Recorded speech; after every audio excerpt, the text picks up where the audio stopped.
Muslims at present are exceptionalized in a number of ways. They're made to account for their presence.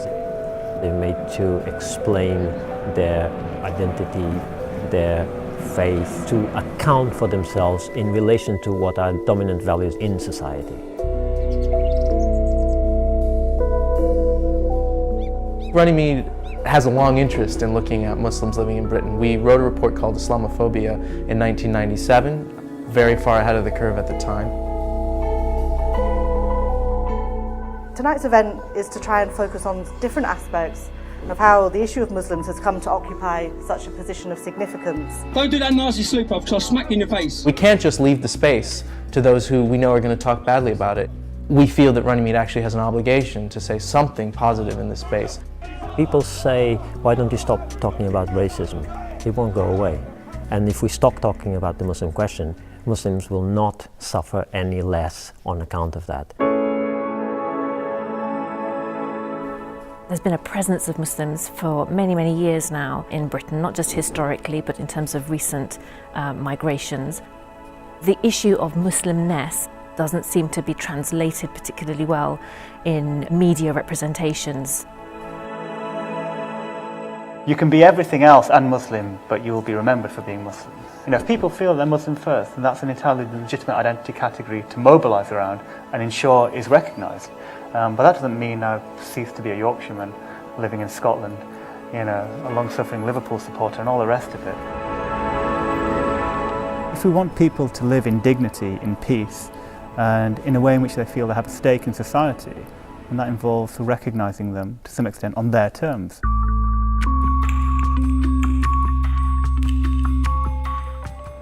I think it's very hard for Muslims today not to fall under some kind of a spotlight. It's alleged that Muslims are seeking things which are unreasonable, haven't been sought before, are problematic, when in fact, when we break down what Muslims are seeking, it may not be the same, but it's relatively conventional.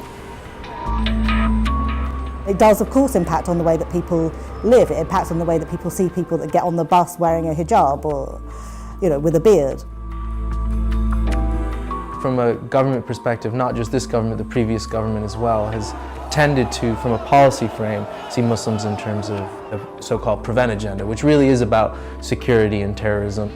It really does focus on other countries, on Pakistan, on Afghanistan, on Iraq, and on Saudi Arabia. And it turns our attention away from what's going on here in the UK. And to the extent that there is a concern about Muslims in the UK, it's how un-British they are. Muslim communities statistically feel that they are very British. There is a difference, though, I think, between what Muslims themselves think and what people think that Muslims think.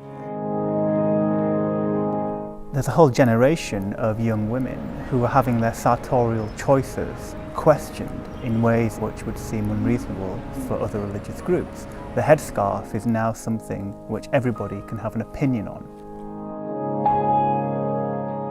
One of the things I've done is to almost go out of my way to avoid engaging directly with hijab questions. The hijab seems to crop up time and time again when we're talking about the Muslim question in whatever context, even when women aren't being discussed. In terms of Muslim women's identities, we can't win. We're always being confronted with this assumption that we're living under some sort of false consciousness if we claim that we feel empowered through our faith. People are Muslim and British at the same time, and that shouldn't be confusing to people. There's no problem for them in affirming both a Muslim and a British identity. I think the problem is rather with those who think that there's a problem.